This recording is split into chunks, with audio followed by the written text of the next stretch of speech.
Hello, welcome to this track 4 Science and Technology section. My name is Jing Wen. I'm a lab director at Embry Genetics. I'm excited to be the host for this morning section breakout. As a reminder, this track will be live streamed and would like to help to welcome the remote attendees as well as everyone that we have a mobile app available, so you can download the app and submit questions during the meeting. The Q&A section, so this section will be slightly different format as the previous one. So the Q&A will be at the end of all the speakers finish their presentation. So the next section is iPS cells, the new tool for research and drug development, presented by Steve Grossman, parent advocate and co-founder of ADCY5.org. Nahid Toran, principal investigator at Korea Institute for Medical Research, and Matthew Burkert, founder of SelfBio Inc. Please join me to welcome them. Welcome our first speaker.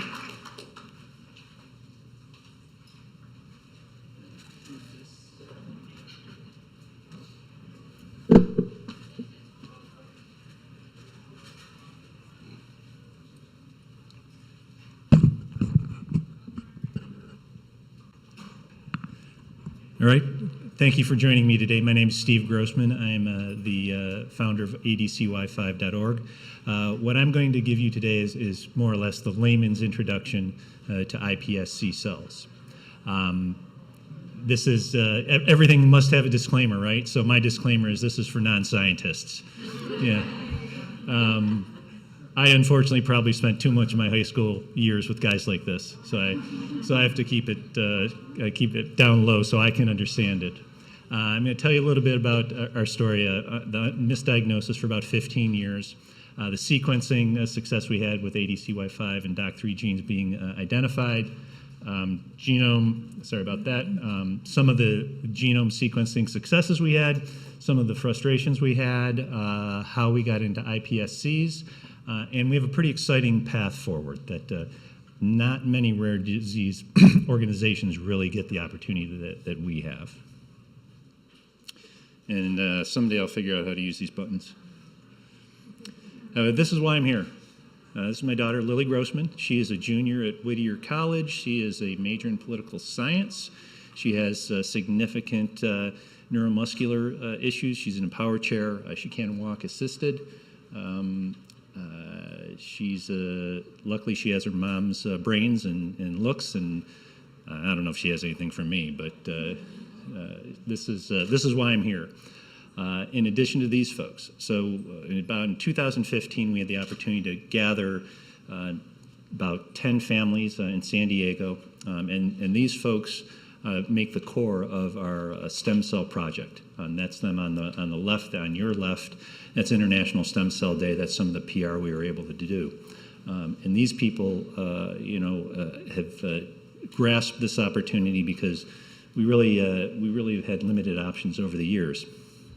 So ADCY5 dyskinesia, the symptoms are sleep disruption, movement disorder, muscle fatigue, weakness, balance. It's not fun. There's a broad spectrum. When you look back at the folks, you have Lily there, a couple of people in wheelchairs. Some people are ambulatory. Some might have a little bit of cognitive delay. Others have kind of a physical delay. It's often misdiagnosed as cerebral palsy, epilepsy, and mitochondrial disease. So it kind of fits in that category. Most of the people we've dealt with over the years have had misdiagnosis in these areas. And a lot of our efforts are talking to the movement disorder professionals in these areas to make sure they understand what ADCY5 related dyskinesia is.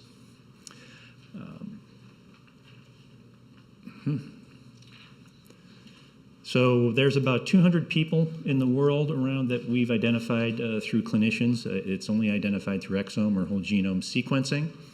Some of the databases, the population databases, have shown 500 plus. We don't know if those people have the symptoms or the phenotype, but they're out there. We think there's more. But obviously, we're an ultra-rare population. So being a small population, we are the ones who must drive the research breakthroughs. Nobody's going to do it for us. We have to really make our own luck. So what have we done? When you look at looking for treatments, and again, all of us share this experience, it's expensive, it's hard, there are many steps. The dollars, there's a lot of dollars involved, but this is changing.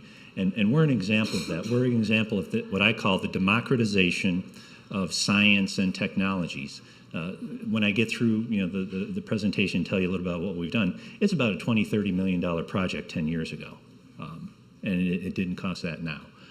So what we have done and what I always do is look for leapfrog opportunities. And you don't know when they're going to come, where they're going to come, when they're going to come, but they're out there. And you just have to shake the trees and go down blind alleys and all those other metaphors.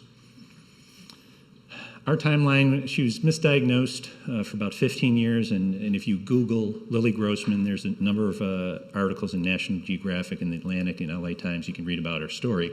We were able to have genome sequencing at Scripps with Eric Topol and Nick Shork in 2013, identified these two variants. So 2014 to 2016, we had some successes. We were able to adjust her treatment. We knew she wasn't going to die, which is kind of a big thing. But we also had a lot of blind alleys like we all do, and we kind of got to the point, what's next? Well, 2014 we had some samples taken at UCSD for iPSCs. We weren't truly explained the value of that, and actually they were miscategorized as cerebral palsy. So we couldn't find them for a couple years until we actually got this other group of cells. And then 2014, one of the key things that I'm going to talk about in a second is we met the person who led to our iPSC project here at Global Genes. So when you sit down next to somebody, you say, "Hi, I'm Steve," and you give them your elevator pitch. You say, "What are you interested in?" "This is what I'm interested in." This is the place that you have to go to find the resources. This is the one that's been the most productive for us over the past few years. Need I say more? Well, I will say more. Okay, so here's the Wayne and Garth explanation of stem cells. Starting off with the person up top, a skin biopsy and a blood draw is taken. How many people here are familiar with iPSCs? Okay, so we're talking to a friendly crowd. I'll move through this fairly quickly, but so you have sample taken. And then those samples are kind of reprogrammed, deprogrammed into stem cells, which are kind of blank cells. And from there, if you go to your left, those stem cells can be turned into tissue cells, brain, muscle, and in my daughter's case, they're making them into striatal cells, brain cells. There's even talk of taking stem cells and turning them into little mini organs, because when you test a mini organ, it's different than just one cell. From there, they're basically put in a big tray, and you can test hundreds and thousands of drugs on them to see what the reaction is, to see what the biology is doing, to try to start to narrow down what's going on with your unique cells. So Lily's cells, my cells, will be in this tray, and they'll be able to say, okay, this is what's happening with Lily Grossman cells. And that means X, Y, Z, so we want to try this. And I'm really oversimplifying it, and there's a lot of steps to that. But that's what's going on, so that someday, the top left, that we can get to a treatment. And hopefully that will be a treatment of maybe a drug that's already been approved, or maybe an orphan drug. So that's kind of our hope. Going back down to the stem cells there in the bottom, if you come over this way, where you can actually adjust the cells, repair them, modify them, and turn the actual stem cells into a treatment, and then reintroduce them into that person's body. And there's a couple of examples of that I'll mention in a second. So when you look at this, we're interested we're down here in the middle lower left. We're about to have them differentiated by a couple groups, and then there will be drug screening over the next couple years.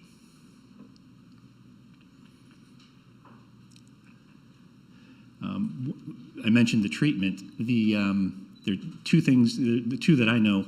There's something called Severe combined immunodeficiency syndrome, or other people know it as kind of the bubble boy condition. There have been a handful of patients where they've taken their stem cells and turned them into a treatment and had success with that. Just a few weeks ago, the FDA approved a treatment for B-cell acute lymphoblastic leukemia. That is another treatment. So I'm interested in finding drugs that may treat my daughter. This is a home run ball, but we're still thinking of it because we thought having stem cells was a home run ball, and we hit it. So we're keeping this in mind, but we're setting our sights on finding treatments because there really aren't any for our group. Value networking. Okay, so Nick Shork, Eric Topol sequenced Lilly back in 2013. They're world-renowned scientists. From there, 2014, Matt Might, who advises us, said, go to Global Genes. In the meantime, Nick worked with us on a scientific action list. If you don't have that, sit down and put your wish list down and reach for the stars. Don't just put, oh, we're going to do this, that, and the other thing. Put the big stuff on, because that's what Nick helped us do, and one of those big things came through. From there, 2014, again, to emphasize the importance of being here at Global Genes, we met Chris Waters, who's with the Rare Science Organization, and I'll explain a little bit more about what she's helped us with. But from 2014, 2016, she is one of the people that we worked with to run down a lot of blind alleys, find a lot of interesting things and not find a lot of things. And then I mentioned those stem cells that were taken at UCSD that were kind of lost. That happened in 2014. Moving to 2016, Chris hit the home run ball for us. She was working with California Institute of Regenerative Medicine on with some interns helping us out, and sat down with them, and they had some common disease stem cell lines that were going to expire. And Chris is a force of nature and convinced them to let our little rinky-dink ultra-rare disease organization have some of those slots. Likewise, Nick and TGen have embarked on an N of 1 study, and that's Lilly, just Lilly's stem cell. And then where we are today with 2017, you can see the Rare Science team, a lot of interesting names. They're going down the path of compound screening and differentiating or growing stem cells.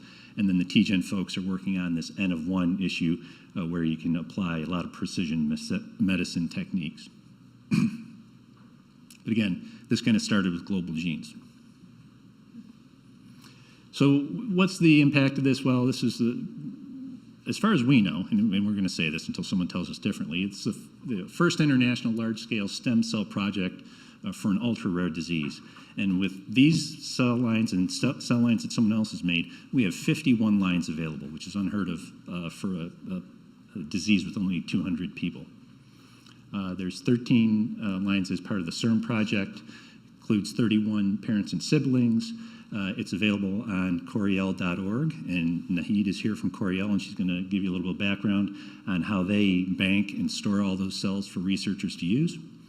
As I mentioned, another 6 lines were created by a group in Europe. What it does for our researchers is it removes the hassles and costs for scientists. So they don't have to worry about going around, and it's pretty complex stuff to do this. So it's a lot of hard work. It probably costs around $15,000 to $20,000 per line to do it. So it's not insignificant. With those stem cell lines, they can go to Coriell and almost order them like they're on Amazon. I mean, you have to obviously be an approved and recognized scientific person or entity, but they can get to the science faster. They can start working on what the biochemistry is going on, what kind of drug reactions they're getting. And there's also no IP reach back, and that's intellectual property, so that when they start using them, they don't have to worry that if they find a discovery, they're going to have to do a payoff to somebody or who has some IP rights to it. This fosters collaboration and promotes open science, and it enables a true precision medicine effort. The TGen effort is one person. That's Lily Grossman. And when we talk of N of 1, it's one rare patient. They're going to be looking at both the ADCY5 mutation and the DOC3 mutation, which is not that common. I think she's the only one that we found with it. It's going to leverage all the data we have in Lily, which includes microbiome data, sensor data, all sorts of stuff from her historic medical records. It's leveraging approaches from common disease. The TGen folks do a lot in the cancer space, so they're going to try to apply that to a rare disease patient. And as we all know, in the future, everyone will be rare and unique. And they're trying to take this approach and use this as a pilot to vet ways of approaching this market. So our next steps. We're looking to, once those things hit Coriell, and we've actually been doing this with the movement disorder folks, is, letting people know these stem cells are available. They're available for research. They're affordable. So we've basically been on a PR campaign. Other things, we kind of skipped over registry and natural history studies, which is not usually typically the way you go. So we have to go back, and we've actually been rejected on a natural history grant. So I have an IT background, and I am going to try to be building out the infrastructure on registry and data collection and natural history study. If any of you guys would like to talk about that, I'd love to share some thoughts or hear what you have to say. We go to different scientific conferences where the real scientists are, biochemistry folks, people who may have an interest in ADCY5, again, to get the word out. And we know there are people who are there who could be interested. We don't know how, but we go and we work the crowds. We present, we talk, we do what we can. There's additional biorepository projects we're working on, and obviously additional funding. So that concludes my talk. These are the efforts. We have Tom Novak here from who is part of the project. Hold your hand up. He's been an important part of what's happened here. But as you can see, we are lucky enough to have all these people get involved. And if you don't try, stuff like this won't happen. Feel free to contact me. There's my email. I'm going to hand it over to who's it, Nahid or to Matt? Thank you.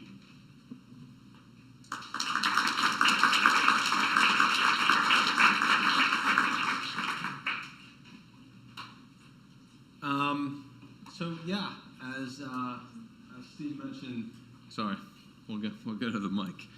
iPS cells tend to be technically difficult as a biological system, but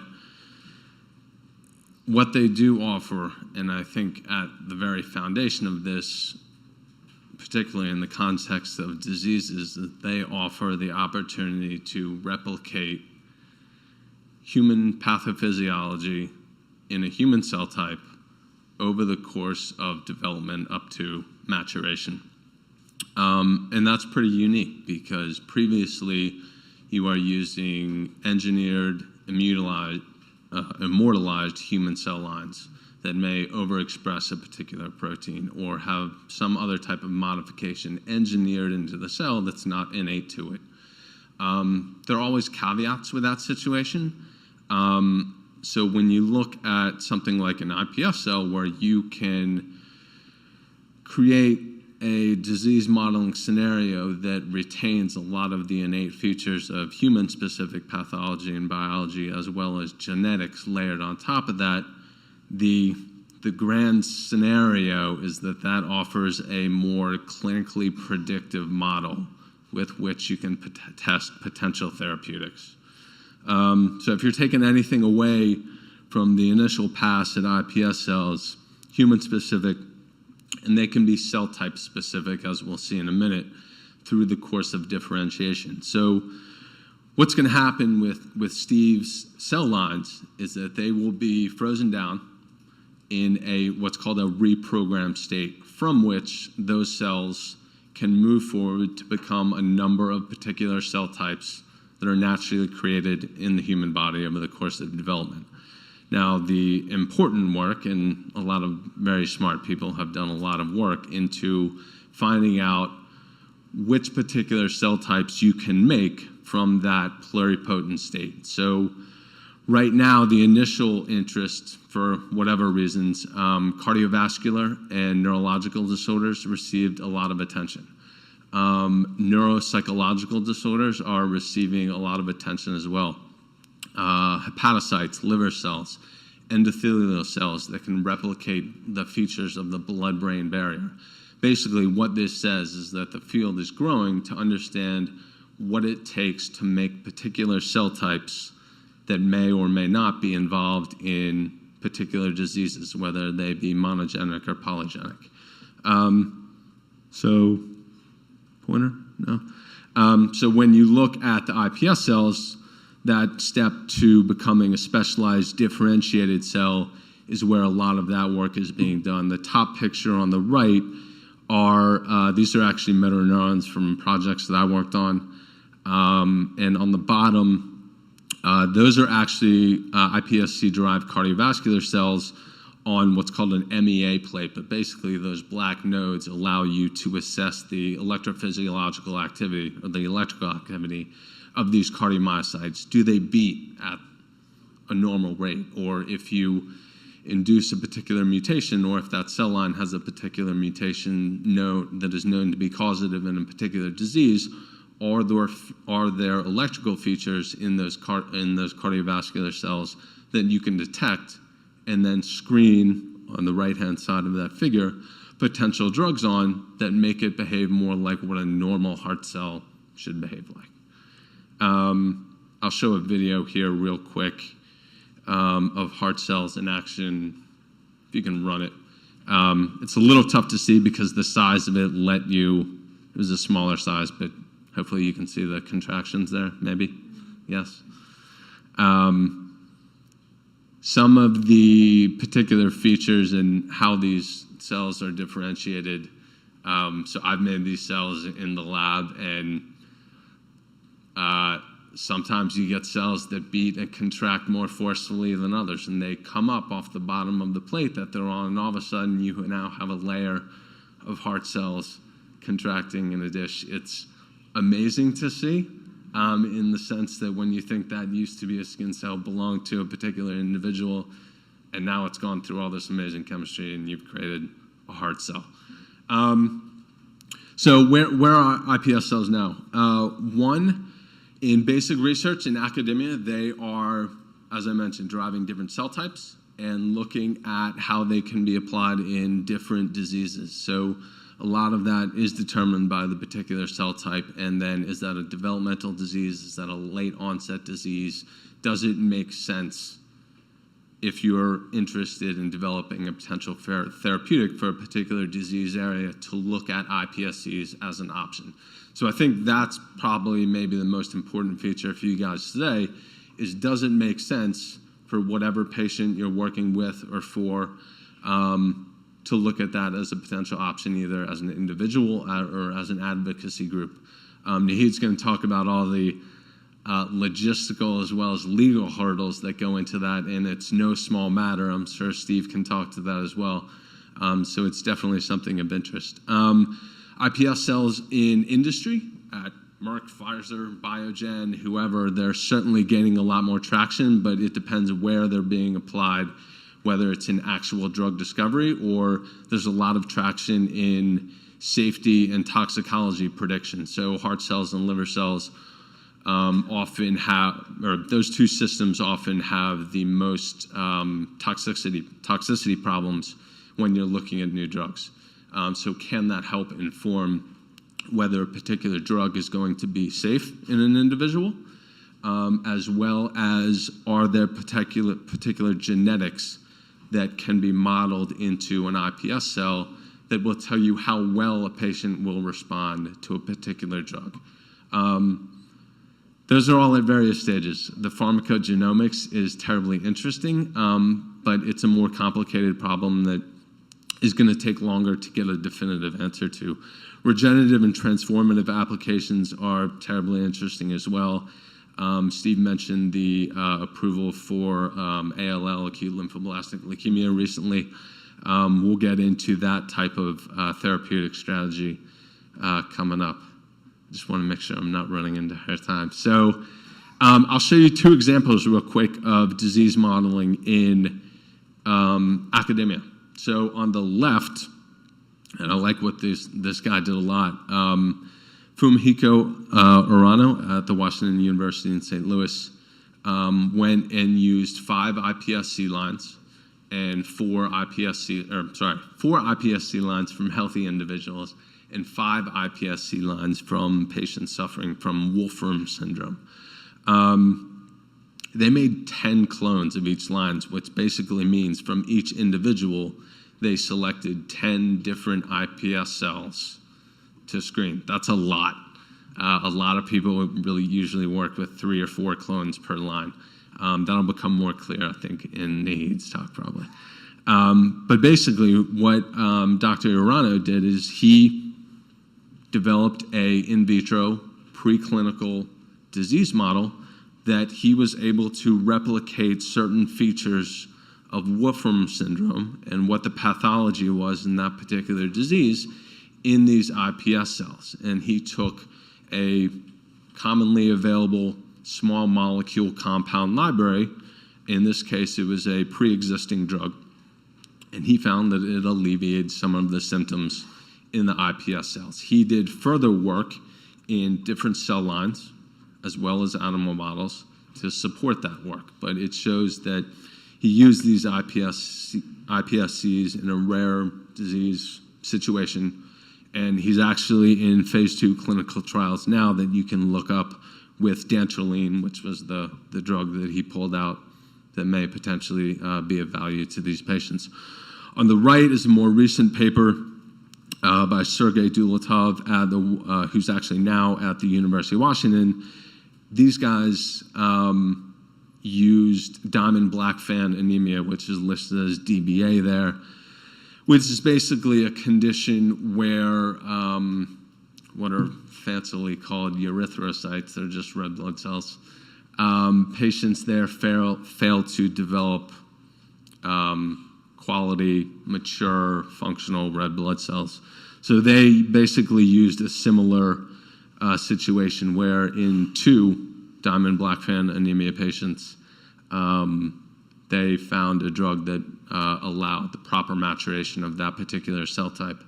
There is a Diamond Black Fan Anemia Foundation. I believe the scientific head of it is at the University of Louisville in Kentucky.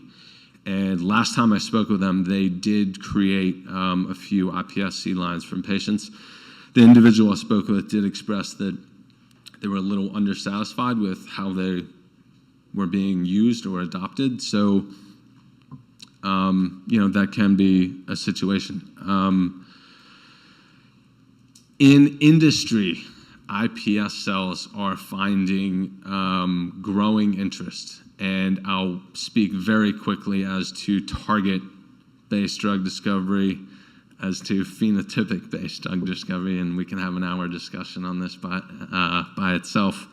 In target-based discovery, essentially you start off with a known target, and you say, this is what's going wrong in the disease. Can I find a drug that inhibits that target or stabilizes that target, depending on what the theory may be. In phenotypic-based drug discovery, you're essentially saying, we don't know what's going wrong. Let's create a situation where the cells can tell us what to do. From an impact perspective, I think iPS cells offer a much better potential in the phenotypic screening scenario, where especially if you have functional phenotypes versus molecular phenotypes. Hopefully I'm not losing anyone. But it's basically creating a situation where you can opportunistically take advantage of what iPS cells can replicate, being human and patient-specific, that previously has been difficult to replicate. If there is a developmental disorder that is of particular interest, iPS cells are very interesting, because if you want to investigate how ALS starts or what a 25% time stage is in the developmental course of ALS, that's very difficult to do, if not impossible. But in theory, these cells could allow you to create that situation.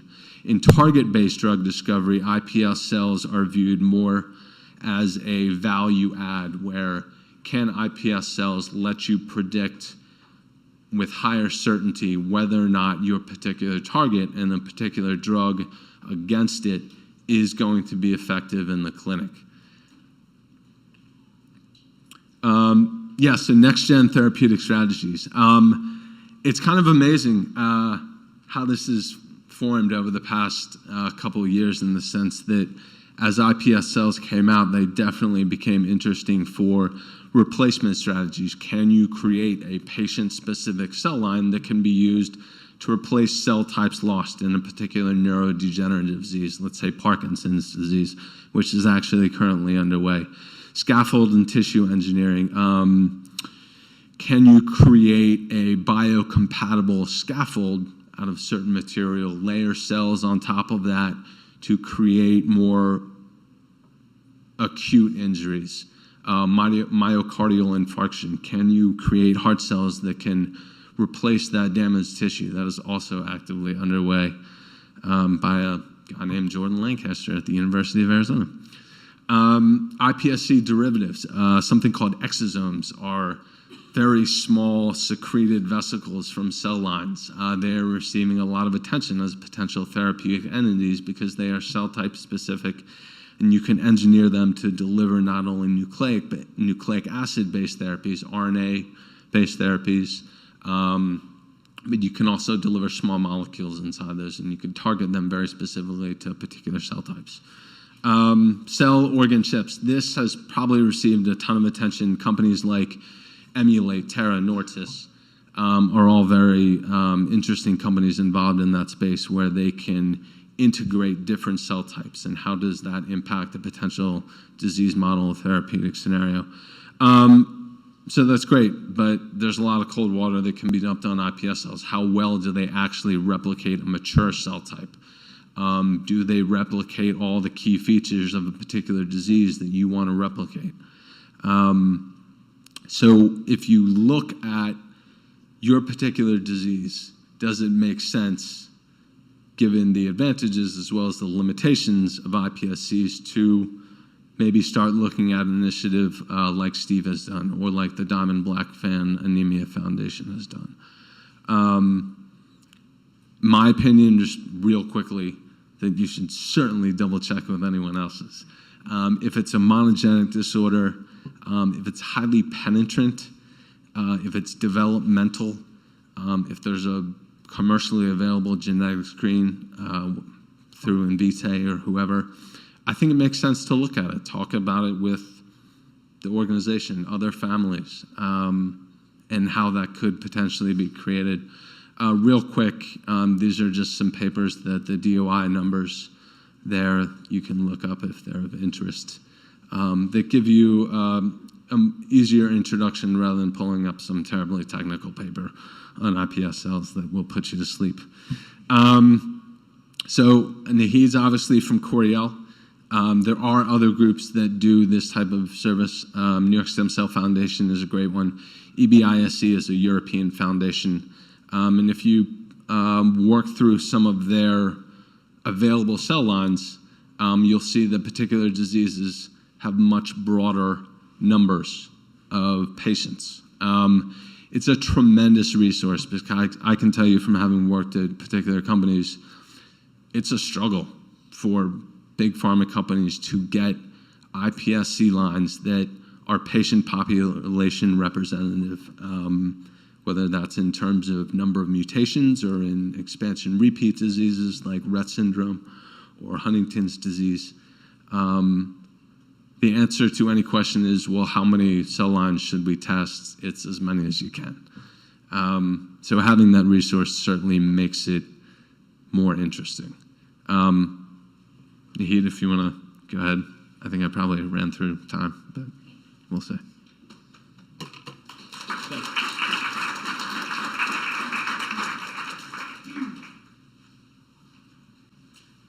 See how this works. Good afternoon, everyone. It's a pleasure to be here.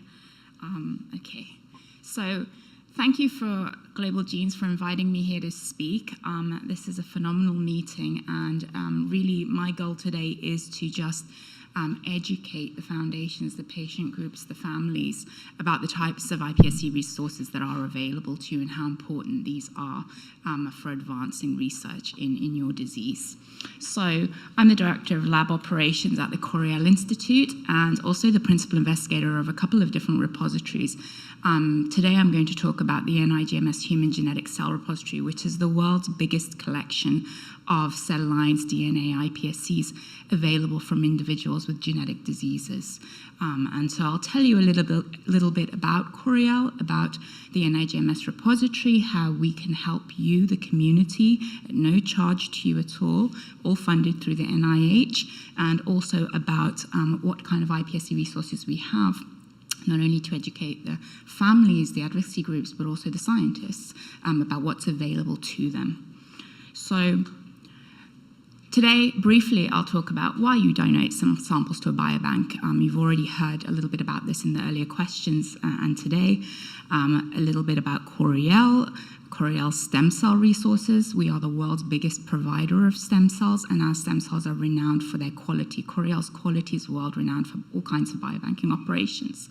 The Nigms Human Genetic Cell Repository, which is a resource available to the global community to advance research discovery in diseases, and how to donate samples. And I'm here for the rest of the meeting, so I have brochures, etc. If you have any questions, need any information, let me know. So why donate samples? It's critical. Scientists need to access rare samples, and they cannot go around hunting for them. And so this really is making a resource available to the community very quickly, affordably, easily, and a high-quality resource. Biobanking really allows people to get these materials quickly around the world. The material is high quality. I cannot reiterate that enough. It's NIH's goal to make sure that research is reproducible and of the highest quality. Millions, billions of dollars go into research. If you start with rubbish, you come out with rubbish. And we allow people to share resources. We are the bridge that connects people from the families to the scientists sometimes. And so it really is a huge collaborative effort. Now, how is a sample used? It's used for basic disease research, identifying new genes, as you all know, exploration of gene function, expression. A lot of this Matt spoke to, and so did Steve.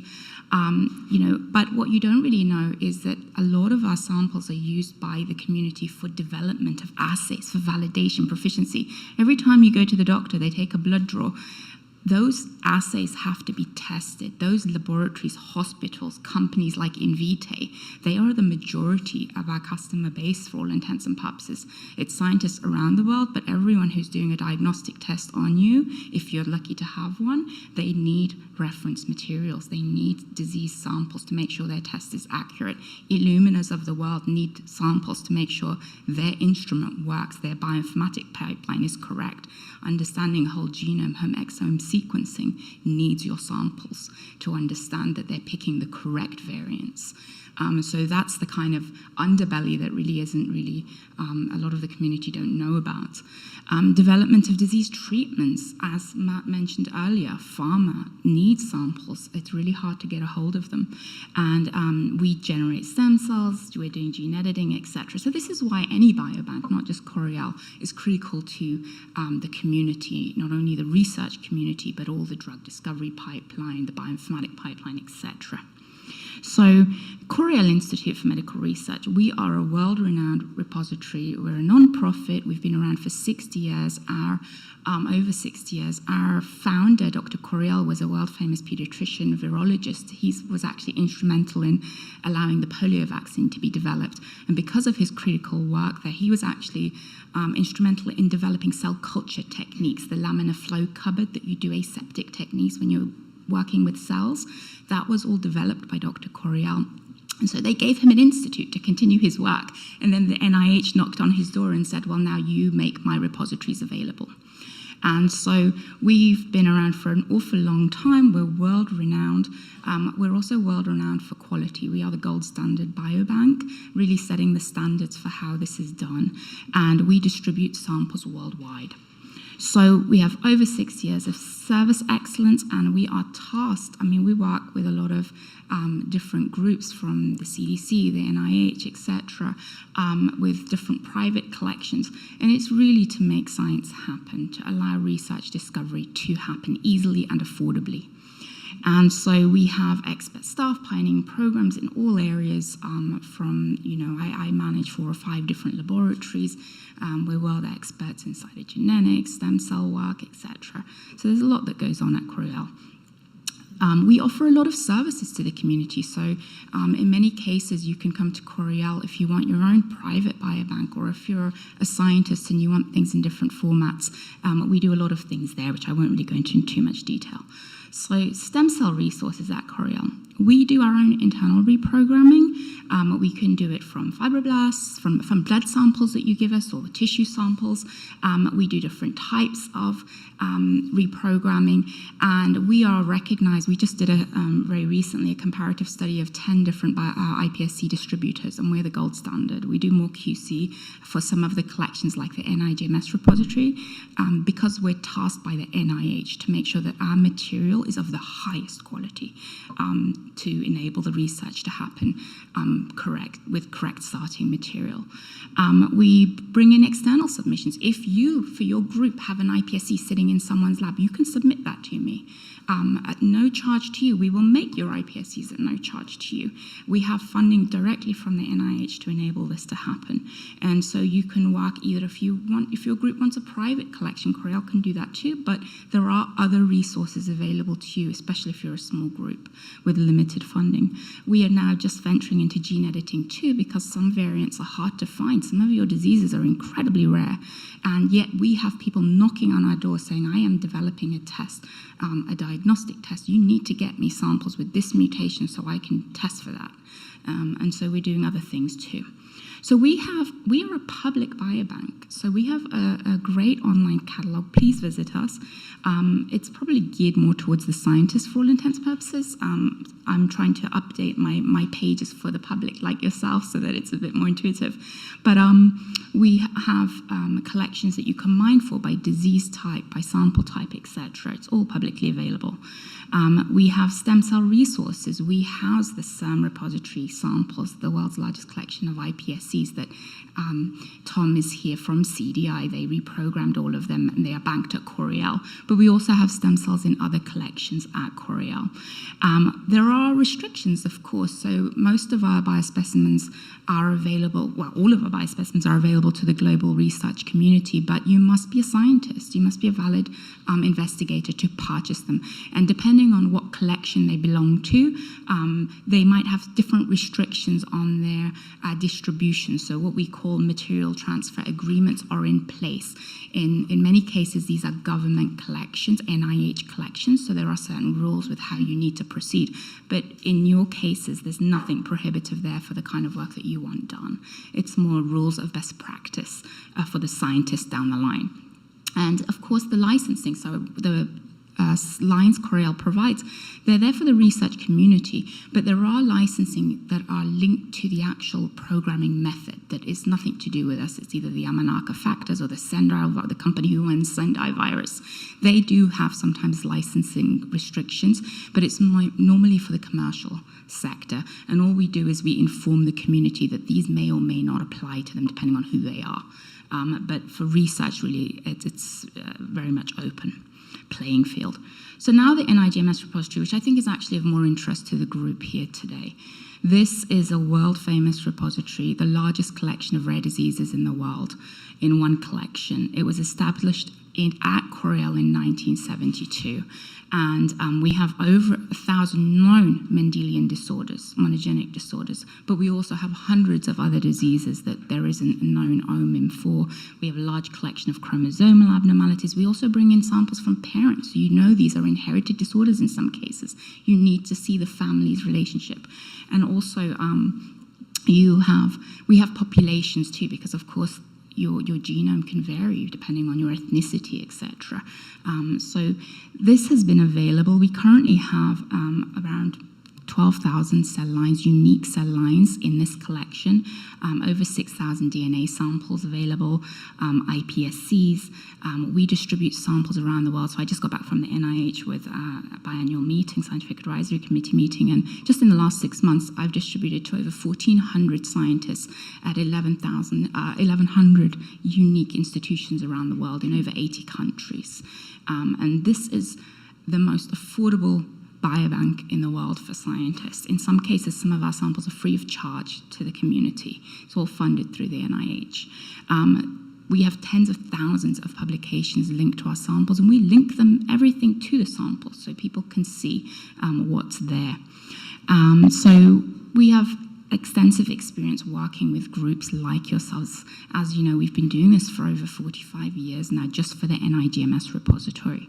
And we provide promotional content. We have brochures. We can work with your foundations to give you all of this material if you want to share it with your group. We will do active collections at disease meetings. Last year we did our IR1, Pitt Hopkins. We just got back from QCMD. We work with the communities. If your group is interested in donating a blood or a biopsy sample, we will help arrange everything. Come out to your family meeting and arrange a sample collection. We work with scientists around the world, different hospitals like the Clinic for Special Children that caters to the Amish community. It's a lot of things. There are a lot of things we can do to help the community. This is just briefly a quick snapshot of our page that has, we have like 30 disease iPSC lines. We've got another 15 in the pipeline at the moment. I have funding to bring in 10 or so each year just on the side. And so we have samples here, very detailed certificates of analysis, given that we do so much QC for these samples. I've been told on numerous occasions that these are the highest quality that a lot of scientists have worked with. Now, how to donate a sample. This is my almost last slide. Anyone can donate a sample to the Nigms Repository. You have to, somebody in your family has to have a clinical diagnosis of a genetic disorder, and you just reach out to my group. And we welcome submissions also from families, members, if you're the parents and want to donate as well, because we need to better understand the inheritance as well. And all it takes is a kit that we distribute. These are some of our donors, and they've shared these photos with us. We have some of the world's largest collections of Huntington disease, other groups, Englai-1, etc. All these samples are at Coriell, and I cannot reiterate, many of these samples aren't available to anyone else. Aren't available anywhere else. And so Coriell really facilitates that because we're so well known. People just keep coming onto the site and putting in a disease of interest and can quickly find it. So how do you donate a sample? Request a blood or biopsy collection kit. All you do is email my team. And we give you a few forms. It's, in all honesty, it's very simple. I'll actually have a booth here next year and we'll show you the kit. But it's just a consent form, a submission form, and any kind of data that you can give us, clinical information or genetic information. The more info with your sample, the more precious your sample is to the scientific community. And you can have a blood draw just at your doctor's office. We'll send the kit to your doctor if you'd like. We can arrange it at your meetings, etc. And you just ship everything to Coriell. You can just email us the paperwork. But once it's at Coriell, within less than a year, 6 to 8 months, your cell line DNA could be available in the catalog, and your iPSC could be in a pipeline. So the iPSCs, we only have certain resources available, so we can't do too many at a time, but I can usually do up 10 to 20 a year. And it's basically based on community need. If somebody needs your iPSC, I'll put it on my list. And that's it. We do a lot of other things at Coriell from all spectrums of the biobanking pipeline, but we can also do private collections for you. I work, another repository I manage is for the NHLBI, National Institute of Heart, Lung and Blood, and it's the largest collection of congenital heart disorder samples. And so there are other kinds of biobanking things that Coriell do if your foundation is so interested. And that's it.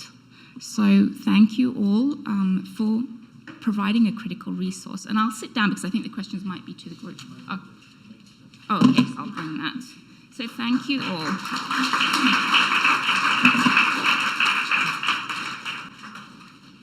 Yeah, now we have about 10 minutes for questions.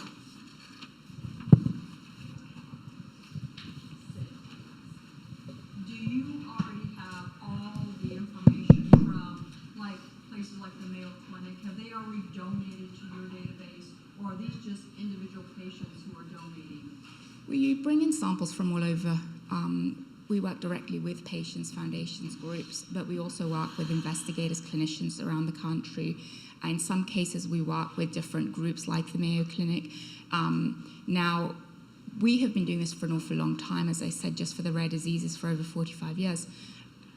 in the last decade, biobanks are popping up left and right. We see little collections of repositories all over the place. It's staggering how it's changing the field. We do work in collaboration with different repositories, but we work with clinics, scientists in all areas. So I can work with scientists at Mayo, at, for example, the Clinic for Special Children's. We go to a lot of scientific meetings specifically to connect with the clinicians, the genetic counselors, etc. And then on top of that, we also work directly with the families when they're so interested. Yes. I have another question for you. This is great. But around the IP, so if I'm giving my cells, right, in their bank, and a company, right, uses those cells and finds something very interesting about that, I'm assuming I've kind of given up my rights. But can one company secure that to me, and No. so that other companies can't get that same No. something, or does it become standard? No. For the NIH, for the NIGMS repository, for the NIH collections, there are rules. The rule is that the material is available to the global community. It is not as targeted for any sector favorite. There are no favorites. Anyone can use that material for scientific discovery, etc. But again, depending on how the sample was consented, the commercial use could be prohibited. But donors do not necessarily, when they provide a sample to a biobank, get any direct benefits. It's explicit in our consent. The advantage is to your community. As a group, you will benefit depending on how everything goes. But no one can, a company can use those cells, for example, to discover their drug and then get, a drug on the market. But that's not something that we control. But they cannot use your sample in a product. I'm just going to add to that real quickly. So this is a very important issue. I have worked with cell lines where we found out later that we ran something we weren't supposed to run. You throw out that data. I know of pharma companies who have delayed rare disease projects by a year because they couldn't get enough iPSC-derived lines with clear medical history and clinical history that they were comfortable with having full legal use end-to-end. That's a big point. If they don't feel that they have that available to them or all those boxes aren't checked, it's kind of a no-go. The Arizona State University ran into this same problem a number of years ago, had biospecimens, I don't believe they were iPSCs, derived from an Indian tribe that had a predilection to type 1 diabetes. Somehow they used it for something else. They found out, big lawsuit. So it's definitely something you have to be aware of as patients, as individuals, or as an organization. If you're not comfortable with that, 100% just don't do it. But do educate yourselves on how that type of question impacts you as an organization or a patient, as well as the industry. And please use the mic to ask questions, audience. Can we set it up then so it's only used for research on our particular disorder? I believe so. For different repositories, you could, but really that's not the best way to go. Once you have these lines, it's a large resource that's available. What you might not recognize is that your disease can help 10 other diseases potentially, and 10 other diseases could help your disease. An example, NPC type C, Niemann-Pick C type C.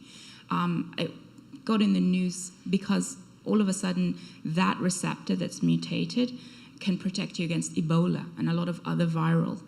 So it's hard. In the NIGMS repository, we wouldn't allow you to just restrict it for your disease, the research. It's basically available to any scientist around the world for doing all kinds of work. But restricting it to just your disease can be very tricky. Be aware of that, because 80% of the people also accessing your sample are developing the drugs, the diagnostic kits, etc. And it's not just your disease, but what they discover could help your disease, could help understand the biology of what's going on in that part of your cell, for example. And so restricting it to just your disease has limitations that I cannot reiterate how much it can impact. the community at large. But of course you can do that if you wanted your own private collection anywhere, then you can restrict whatever you want. And that's what's happening more and more. So a lot of the groups are having their own little PIO repository, and they're very much controlling how it's utilized. But this really prohibits progress across the community. I think those of us here understand that. We just, with our registry, it's PKU and it's easily diagnosed and easily you can get your genotype, but we're having a problem with our patients even to get their genotype. They're afraid of giving a blood draw and having that. So I think this would just be too much for some people to have it out there for research, was why I'm asking.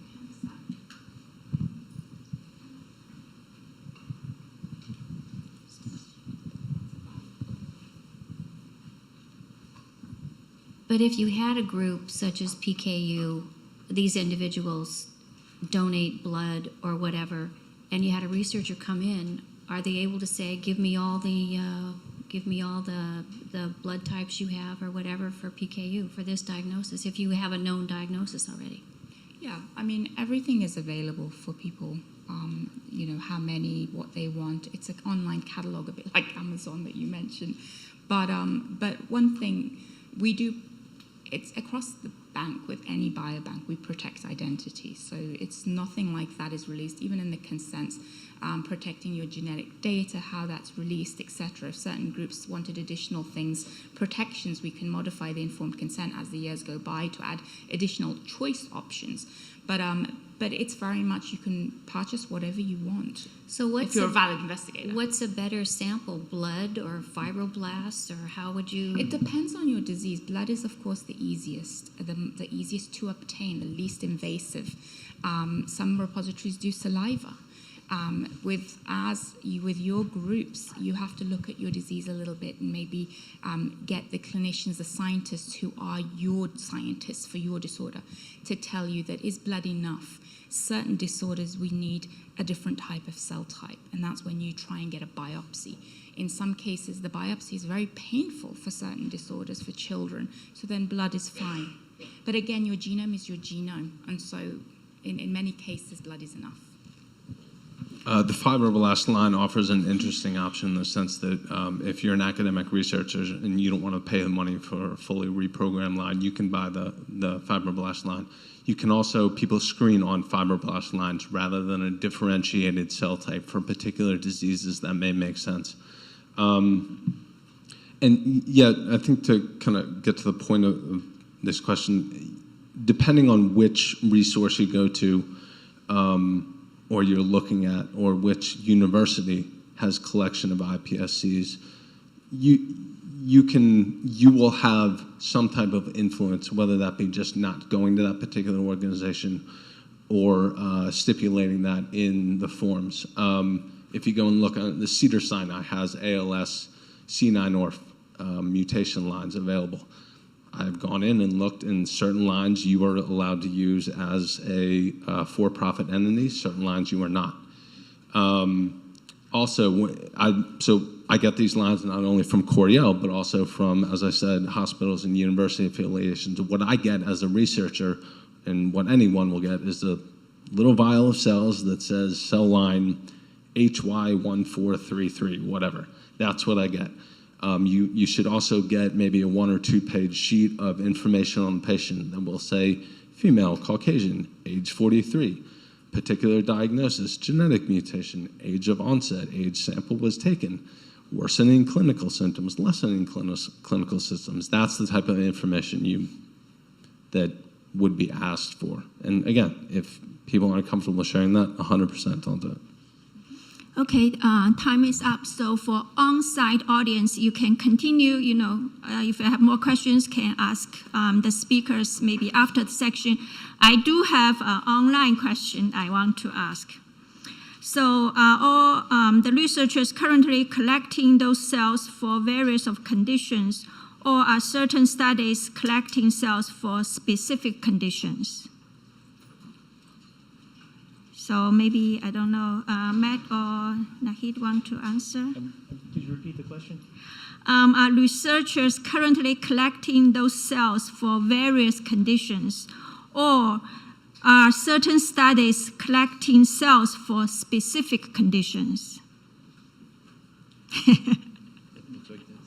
So CERM has kind of instituted a project where they are looking for, where'd Tom go? A number of different disorders that span particular areas of interest. Pardon? Yes, of common diseases. But other projects are going to be more disease specific. Yeah, like our disease is, the ADCY5 induced dyskinesia, and that's why it was funded, because the CERM folks had open slots, and the phenotype is known, the genotype is known. There's multiple variants of it, and so that's why they funded us. So it could be either way, depending on what you're trying to do. Okay. Thank you, Steve, Matt, and Nahid. That's a lot of information for iPSC cells. So now I'm going to ask audience to jump into your mobile app and then finish a brief survey for this section, and we can head to the lunch.